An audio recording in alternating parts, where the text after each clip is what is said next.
স্বাগত খেলা যোগে আপনাদের সাথে আছি আমি ফাইম রহমান। ঘোষণা হলো আইসিসি চ্যাম্পিয়ন্স ট্রফির বাংলাদেশ স্কোয়াড গুঞ্জন সত্যি করেই 15 সদস্যের স্কোয়াডে জায়গা হারিয়েছেন সাকিব আল হাসান ও লিটন দাস।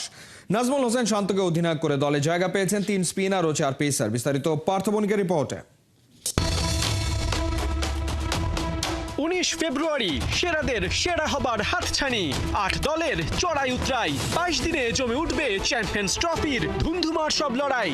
অবশেষে আইসিসির দেয়া ডেডলাইনে বাংলাদেশের প্রাথমিক স্কোয়াড ঘোষণা করলো বিসিবি, যেখানে প্রথমবারের মতো আইসিসি ইভেন্ট থেকে বাদ পড়লেন সাকিব আল হাসান। বোলিং নিষেধাজ্ঞা থাকায় শুধু ব্যাটার সাকিবে আস্থা রাখতে পারেননি নির্বাচকরা। এদিকে অফ ফর্মে দলে জায়গা হারিয়েছেন লিটন দাসও। সিলেকশন প্রসেসে সাকিব আল হাসানের অবস্থানটা ছিল একজন ব্যাটসম্যান হিসেবেই আমাদের কাছে, এবং আমাদের এই দলে আসলে টিম কম্বিনেশনটা সাজাতে গিয়ে শুধু ব্যাটসম্যান হিসেবে তাকে আমরা এই 15 জনে অ্যাকোমোডেট করতে পারিনি। 15 সদস্যের স্কোয়াডকে নেতৃত্ব দেবেন নাজমুল হোসেন শান্ত। টপ অর্ডারে তার সাথে আছেন পারভেজ হোসেন ইমন, তানজিদ হাসান তামিম আর সৌম্য সরকার। অভিজ্ঞ আর তারুণ্যের মিশেলে তৈরি করা হয়েছে টাইগারদের মিডল অর্ডার। মুশফিকুর রহিম, মাহমুদুল্লাহ রিয়াদের সাথে আছেন তাওহিদ হৃদয় আর জাকের আলী অনিক। সাকিবের অনুপস্থিতিতে চ্যাম্পিয়ন্স ট্রফিতে একমাত্র অলরাউন্ডার মেহেদী হাসান মিরাজ। ব্যাটের সাথে স্পিনে টাইগারদের তুরুপের তাস। যদিও স্পিন ডিপার্টমেন্টে মিরাজ পাবেন ভালো support, leg spinner Rishad Hossain আর লেফট আর্ম স্পিনার হিসেবে আছেন নাসুম আহমেদ। 3 স্পিনারের বিপরীতে বাংলাদেশের চ্যাম্পিয়ন্স ট্রফি স্কোয়াডে গতির ঝড় তুলবেন 4 পেসার। তাসকিন আহমেদ, তানজিম হাসান সাকিবের সাথে প্রস্তুত মোস্তাফিজুর রহমান। তবে বড় নামটা নাহিদ রানা। প্রথমবারের আইসিসি ইভেন্টে ঝড় তুলবেন বাংলার গতি তারকা। আমার মনে হয় যে আমাদের তো ভরসা করতে হবে যে আমাদের বেস্ট পসিবল কারা আছে, এবং তাদের মধ্যে কেউ কেউ রান পাচ্ছেনও। তো আমার মনে হয় যে বেস্ট পসিবল মানে প্লেয়ার্সদের নিয়েই যাচ্ছি, যাদের অতীতে এরকম বড় রান করার এক্সপিরিয়েন্স আছে। আমার বিশ্বাস যে হয়তো রাওয়ালপিন্ডিতে আমরা এরকম বড় রানের ইনিংস দেখবো ইন্ডিভিজুয়াল প্লেয়ারদের কাছ থেকে। পার্থ বণিক, 71। আগে যা গুঞ্জন ছিল সত্য হলো তা, বোলিংটা করতে পারছেন না বলেই সাকিব আল হাসানকে চ্যাম্পিয়ন্স ট্রফির দল থেকে ছেঁটে ফেললেন নির্বাচকরা। তাই আইসিসি ইভেন্টের অন্যতম সেরা পারফর্মারকে আর কখনো এমন আসরে দেখার সম্ভাবনাও হলো শেষ। ওদিকে লিটন দাসকে বাদ দেওয়ার কারণ হিসেবে প্রধান নির্বাচক গাজী আশরাফ হোসেন লিপু বলছেন, তার অফ ফর্মের ধরন এমনই যে বড় আসরের আগে আর ভরসা করা যাচ্ছে না তার উপর। খালিদ জামিলের রিপোর্টে বিস্তারিত। চেন্নাইয়ের সেন্টারে বোলিং অ্যাকশনের পরীক্ষার ফলাফল নিয়ে বিসিবির কাছ থেকে স্পষ্ট কোনো বার্তা আসতে বেশ দেরি হলো। তবে আগে থেকেই কানা ঘুষা দ্বিতীয়বার অ্যাকশন পরীক্ষায় পাশ করতে পারেননি বিশ্বসেরা অলরাউন্ডার। আর বোলিংটা করতে না পারলে সাকিবের ব্যাপারে ইন্টারেস্ট নেই বিসিবির। দল নির্বাচনের ব্যাখ্যায় গাজী আশরাফ হোসেন লিপুর কথা, টিম কম্বিনেশন নামের গোলক ধাঁধা মেলাতে গেলে কেবল ব্যাটার সাকিবের সেখানে জায়গা দেয়া যায় না। সাকিব আল হাসানের অবস্থানটা ছিল একজন ব্যাটসম্যান হিসেবেই আমাদের কাছে, এবং আমাদের এই দলে আসলে টিম কম্বিনেশনটা সাজাতে গিয়ে শুধু ব্যাটসম্যান হিসেবে তাকে আমরা এই 15 জনে অ্যাকোমোডেট করতে পারিনি। কিন্তু প্রধান নির্বাচক নিজেই বলছেন বাংলাদেশের ব্যাটিং লাইন বেহাল, স্পেশালি টপ অর্ডার। দুবাইয়ে আগামী মাসের 20 তারিখ ভারতের বিপক্ষে ম্যাচ দিয়ে টাইগাররা শুরু করবে এবারের হাইব্রিড মডেলের চ্যাম্পিয়ন্স ট্রফি। তবে তাদের বাকি 2 ম্যাচই হবে রাওয়ালপিন্ডির মাঠে, যেখানে রান তুলতে হবে মূলত ওই টপ অর্ডারকেই। বিপদে পড়তে পারেন এমনকি বাংলাদেশের শক্তিশালী পেস ব্যাটারিও। রাওয়ালপিন্ডির ইতিহাস যদি আমরা তাকাই, it's a very batting friendly wicket. Specially 2023-এ নিউজিল্যান্ড এখানে যে ম্যাচটা খেলেছে আপনি দেখেছেন, 2 দলেরই টপ অর্ডার রান করেছে। সো দ্যাট ইটস ইম্পর্টেন্ট যে আপনার 2 দলেরই টপ অর্ডারে রান করতে হবে। আমাদের তো টপ অর্ডার নিয়ে আমরা ব্যাটিং সংখ্যায় আছি, এটা কিন্তু অস্বীকার করলে হবে না বেশ কিছুদিন ধরে। এই জায়গায় একজন ব্যাটার সাকিবও তো হতে পারতেন সমাধান। মূল অস্ত্র বোলিংয়ে নিষিদ্ধ হতে পারেন, কিন্তু ব্যাটার হিসেবে টাইগার টপ অর্ডারের গ্যাপ মেটাতে সাকিবের চেয়ে ভালো বিকল্প আর কি বা থাকতে পারে, বিশেষ করে লঙ্গার ভার্সনে। কেন তবে দিব্যি ফ্র্যাঞ্চাইজি ক্রিকেটে পারফর্ম করে বেড়ানো সাকিব মিস করলেন চ্যাম্পিয়ন্স ট্রফি ট্রেন? এবারে প্রধান নির্বাচকের ব্যাখ্যায় ধোঁয়াশা, সঠিক কারণটা হয়তো থেকে গেল অজানাই। পাবলিকলি এত ওপেনলি সাচ এ লিজেন্ডারি ক্রিকেটের কোন জায়গাটার জন্য তাকে দলে রাখা গেল না এটা খুব একটা ভালো কথা না এগুলো ডিসকাস করা। তবে এই মুহূর্তে দলে যারা আছেন আমি বলবো যে তারা এগিয়ে আছেন because they R with us. লিটনের ব্যাপারে অবশ্য অভিযোগ টু দ্য পয়েন্ট এবং বেশ গুরুতর। দৈর্ঘ্যে প্রস্থে তার ফর্মহীনতা বেড়েছে এতটাই যে বড় আসরে আর ভরসাই করতে পারছেন না নির্বাচকরা। তাকে প্রতিবার প্রায় একইভাবে আউট করছে প্রতিপক্ষ বোলাররা, রীতিমতো ওভার এক্সপোজড। ক্রিজ অকুপাই করতে পারছে না, প্রেশার চলে আসছে স্ট্রাইক রেট নিয়ে তার পার্টনারের উপর। Number 3 is getting exposed. অনেকগুলো ম্যাচই তাকে আমরা হোয়াইট বল ক্রিকেটে সুযোগ দিয়েছি। অনেক সময় একটা ব্যাটসম্যান আউট অফ ফর্ম থাকলেও যখন তার প্রতি অনেক সময় ঠিক আস্থার জায়গা থেকে দলে সিলেক্ট হয়, সেই জায়গাটা আমার মনে হয় যে এই মুহূর্তে তিনি সেই অবস্থানে নেই। সৌম্য সরকার এবং Tamim they are doing well as a pair, so that Khalid Jamil, একাত্তর। এই দুজনই আগামী কয়েক যুগেও সাকিবের মতো কাউকে মিলবে না, ব্যাটার হিসেবেও সাকিব যে কারো চেয়ে ভালো, এমনটাই বললেন সাবেক ক্রিকেটার মোহাম্মদ রফিক। লিটনকে বাদ দেওয়াটাও পজিটিভলি নেননি সাবেক এই অর্থোডক্স স্পিনার। বলছেন আইসিসি ইভেন্টে লিটনের অভিজ্ঞতা কাজে লাগতো। সিলেট থেকে সাইফুল রূপকের পাঠানো রিপোর্ট। আমরা কিভাবে এত তাড়াতাড়ি ভুলে যাই? সাকিব কয়টা বিশ্বকাপ খেলেছে, বাংলাদেশের কয়টা প্লেয়ার খেলেছে? ম্যাথিউসকে সময় উপযোগী টাইমড আউট করা, বল হাতে জোড়া আঘাত, ভাঙা আঙ্গুলে প্রচণ্ড ব্যথা নিয়ে 65 বলে 82 রানের ম্যাচ উইনিং নক। ব্যাটে বলে কাপ্তানিতে জান দিয়ে লড়াই করেই চ্যাম্পিয়ন্স ট্রফির টিকিটটা সেদিন দেশের জন্য কনফার্ম করেছিলেন সাকিব আল হাসান। বছর দেড়েক আগে দিল্লিতে ওয়ানডে বিশ্বকাপের ম্যাচে বাংলার সুপারম্যান ছিলেন অসাধারণ, অনবদ্য। অথচ দলটাকে যে আইসিসির আরেকটা ইভেন্টে তুললেন তারই জায়গা হলো না টাইগার স্কোয়াডে। বোলিং অ্যাকশন অবৈধ, তাতে কি? ব্যাটার সাকিব যে কারো চেয়েই দুরন্ত, দুর্বার প্রমাণিত। সাকিবের ক্রিকেট ব্রেইনেরও জুড়ি মেলা ভার। বাহাতি জিনিয়াসকে দলের বাইরে রাখা মানে দেশের বড় লস, বিশ্বাস সাবেক ক্রিকেটার মোহাম্মদ রফিকের। ব্যাটসম্যান হিসেবে কি সাকিব আল হাসানকে আপনি চ্যাম্পিয়ন্স ট্রফির দলে দেখেন কিনা? দেখেন, এখন যদি আপনি মনে করেন আমাকে যে কোনো জায়গায় খেলতে পারে, হতে পারে যে না আমার আঙ্গুলে ব্যথা, আমি বল করতে পারতেছি না, হয় না মাঠে আঙ্গুলে টেস্ট ম্যাচ খেলতেছি বা ওটা খেলে আমার হাত ছিলা গেছে, আমি ব্যাটিং করলাম, তো হতে পারে। এখন আপনি আমাকে কিভাবে নিচ্ছেন ওইটা সেটাই হলো আপনি বেটার। এখন যদি মনে করেন সাকিবরে ওখানে দরকার, তার মনে করি অবশ্যই দরকার, কারণ কি সাকিবের মতন প্লেয়ার আপনার নেক্সট কি বলে এক যুগে হবে কিনা সন্দেহ আছে। তাই আমার কথা হলো যে পর্যন্ত দিতে পারে দেখ। আমার কথা হলো যে রাজনীতিভাবে যে সমস্যা হয়েছে রাজনীতিভাবে ওটা সমাধান করবে, বাট আমার ক্রিকেটের জন্য তো না। তো এটা মনে করি বাংলাদেশের জন্য খুবই ভবিষ্যতে খারাপ। সাকিবকে নিয়ে সবার আফসোস, আইসিসি ইভেন্ট বলে অনেককেই পাশে পাচ্ছেন out of form Liton Kumar Das. সবশেষ 5 ইনিংস এই সিঙ্গেল ডিজিট 50 এসেছে, তাও 14 ইনিংস আগে। অফ ফর্মের কারণে লিটন বাদ। অভিষেকের অপেক্ষায় থাকা তরুণ ইমন সেরা 15-তে।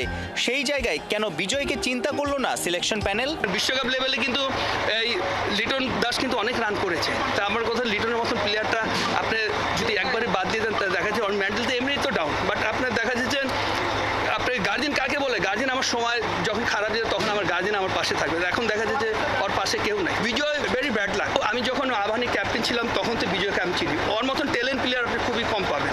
আপনি দেখেন যে আজকে যদি মুশফিকুর রহিম যদি ওই কিপিং কাম ব্যাটসম্যান হিসেবে খেলে, এখন তো কিপিং করে না, ওই ফিল্ডিং করে, তাই ওর তো বেটার উই। তা আমার কাছে কেনই করবেন না? আপনি দেখেন ডোমেস্টিকে হাইস্ট রান করে, কয়েক বছর মানে কোয়ালিটি ব্যাটিং করতেছে। 2023-এ এশিয়া কাপের মাঝামাঝি সময়ে দলে যোগ দেন বিজয়। ভারত বিশ্বকাপেও শেষ ম্যাচের জন্য তাকে উড়িয়ে নেয় টিম ম্যানেজমেন্ট। ঘরোয়া ক্রিকেটে বিশেষ করে ওয়ানডে ফরম্যাটের ডিপিএলে রানের বন্যা বইয়ে দেয়া এনামুল হক বিজয় যেন চ্যাম্পিয়ন্স ট্রফির আগে আবারও হলেন বঞ্চিত। সাইফুল রূপক, 71, সিলেট। বিপিএল ক্রিকেটের record breaking partnership Liton Das আর তানজিদ তামিমের দুইজনই করেছেন সেঞ্চুরি। দুর্বার রাজশাহীর বিপক্ষে 1 উইকেটে 254 রানের বিশাল সংগ্রহ গড়ে ঢাকা।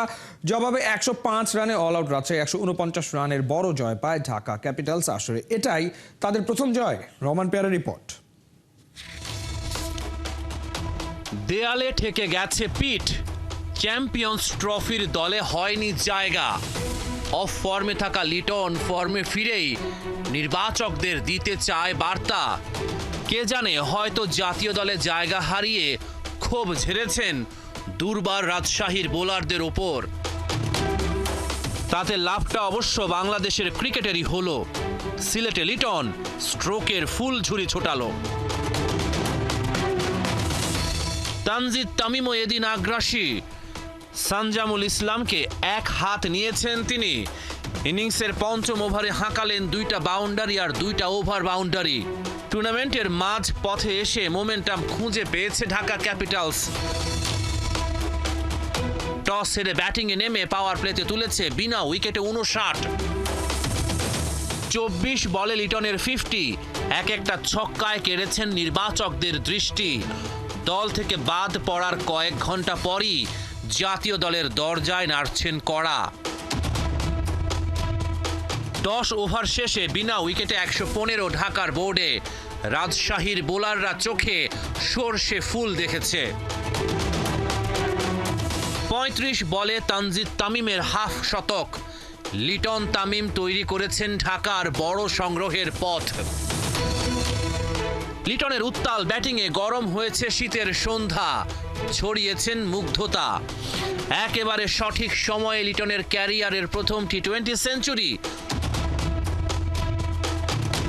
44 বলে ম্যাজিক ফিগারে তিনি। আত্মবিশ্বাসের তুঙ্গে লিটন কুমার। তাসকিন আহমেদের আনপ্লেয়েবল বলটাতেও মেরেছেন 4। পরের বলেই হাঁকিয়েছেন ছক্কা। 19 ওভার শেষে ঢাকার সংগ্রহ বিনা উইকেটে 231। 62 বলে তানজিদ তামিমের সেঞ্চুরি। লিটনের সাথে গড়েন 241 রানের রেকর্ড জুটি। 64 বলে 108 রানে আউট তামিম। উইকেটে এসেই সাব্বির রহমানের ছক্কা। ইনিংসের শেষ বলে লিটনের ছক্কা। এক উইকেটে 254 রানের বিশাল সংগ্রহ গড়ে ঢাকা। বিপিএল এর ইতিহাসের সর্বোচ্চ দলীয় সংগ্রহের রেকর্ড এটা। রহমান পেয়ার 71।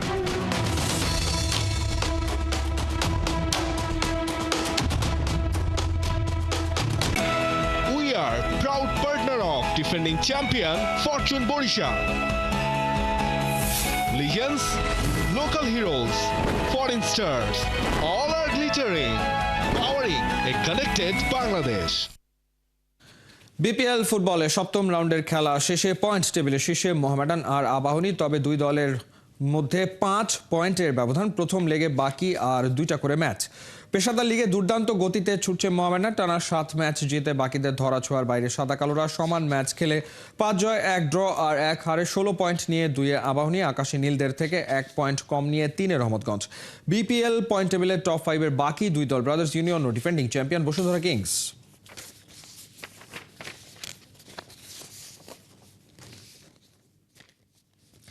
স্প্যানিশ সুপার কাপের ফাইনালে মাঠে নামছে দুই স্প্যানিশ জায়ান্ট। টানা 3বার ফাইনালে রিয়াল মাদ্রিদের মুখোমুখি বার্সেলোনা। দু দলের সামনেই ম্যাচটা প্রতিশোধের জেদ্দায়। খেলা শুরু বাংলাদেশ সময় রাত 1টায়। কোহিনুর কণার রিপোর্ট। কে কবে ভেবেছিল নিজের ঘরেই এমনভাবে অপদস্থ হবে রিয়াল মাদ্রিদ, সেটাও কিনা চিরশত্রু বার্সেলোনার হাতে। লেভা ইয়ামালদের কাছে পরবাসী বনে গিয়েছিল ভিনি এমবাপেরা।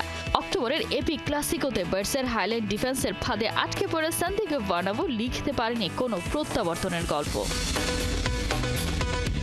2.5 মাস পর স্পেন থেকে প্রায় 3000 মাইল দূরে জেদ্দায় রিয়ালের সামনে সুযোগ প্রতিশোধের। স্প্যানিশ সুপার কাপের ফাইনালে টানা 3বার ফেস অফে রিয়াল মাদ্রিদ ভার্সেস বার্সেলোনা। বার্সেলোনার জন্যও ম্যাচটা প্রতিশোধের। গেল আসরের ফাইনালে রিয়ালের কাছে 4-1 গোলে হেরেছিল 14 বারের রেকর্ড চ্যাম্পিয়নরা। এদিকে কাতালানদের দায়িত্ব নেয়ার পর হান্সি ফ্লিকের প্রথম ফাইনাল এটি। শিরোপা জয়ের সুযোগ এটিই প্রথম।